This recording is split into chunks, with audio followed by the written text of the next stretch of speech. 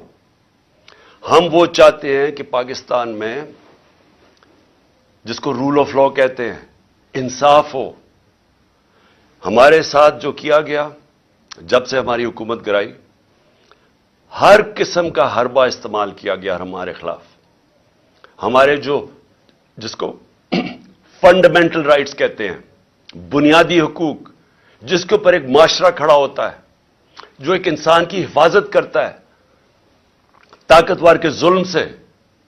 جو ایک حکومت جب غلط کام کرے تو ایک آئین اس کے بنیادی حقوق کی حفاظت کرتا ہے, وہ ختم کیے گئے. جو 25 مئی کو ہوا, لوگوں کے گھروں میں گھس گھس کے انہوں نے لوگوں نہ چادر نہ چار دیواری کا سوچا, لوگوں کے اوپر جو ظلم کیا, نہ عورتوں کے دیکھے. ایک 11 سال کے بچے کو اٹھا کے صبح کے 3 بجے لے گئے پولیس اسٹیشن کیونکہ باپ نہیں تھا اس کا. جو 2 لوگ ہمارے شہید ہوئے, اس میں کتنے لوگ انجرڈ ہوئے. عورتیں بچے دیکھ رہے تھے, ان کے اوپر ٹیئر گیس شیلنگ کی. پرامن احتجاج ہو رہا تھا. ایسے لگ رہا تھا جیسے مقبوضہ کشمیر میں ہے, کہ جیسے کوئی بیرونی ہمارے اوپر طاقت ظلم کر رہی ہے. کوئی کسی کو فکر نہیں تھی کہ ایک بنیادی حق ہے ایک جمہوریت کے اندر کہ پرامن احتجاج کیا جائے. اس کے بعد کیسز بنائے گئے, نیب کیسز بنائے گئے. اور میں یہ نیب چیئرمین جو ان کا خاص نون لیگ کا آدمی تھا, اس نے بھی, وہ بھی مجبور ہو گیا کہنے کے لیے کہ جھوٹے کیسز بنا رہے ہیں, اور جن لوگوں کے اوپر کیسز بنائے جائیں ان کو معاف کیا جا رہا ہے. 1100 ارب روپیہ. آپ کو پتا ہونا چاہیے کہ ہمارے 3 سال میں, 3.5 سال میں 480 ارب روپیہ نیب نے ریکور کیا, جو پاکستان کے خزانے میں آیا. 480 ارب روپیہ 3.5 سالوں میں. 1100 ارب روپیہ مزید اور آنا تھا, انہوں نے سب معاف کروا لیا. اور پھر لوگوں کو کہتے ہیں جی مزید اور تیار ہو جائے مہنگائی کے لیے. ہمارے فنڈامنٹل رائٹس نہ انہوں نے اس کی فکر کی. نیب, FIA, جس طرح کے ہر دوسرے دن کیسز, میرے اوپر 70 FIRs کاٹی ہیں, کوئی فکر نہیں ہے, جتنی مرضی کریں. اس لیے ہم نے یہ جیل بھرو تحریک کا لوگوں کا خوف اتارنے کے لیے, خوف کی زنجیر توڑنے کے لیے, کہ یہ جو خوف دیتے ہیں نا ہم جیل میں ڈال دیں گے,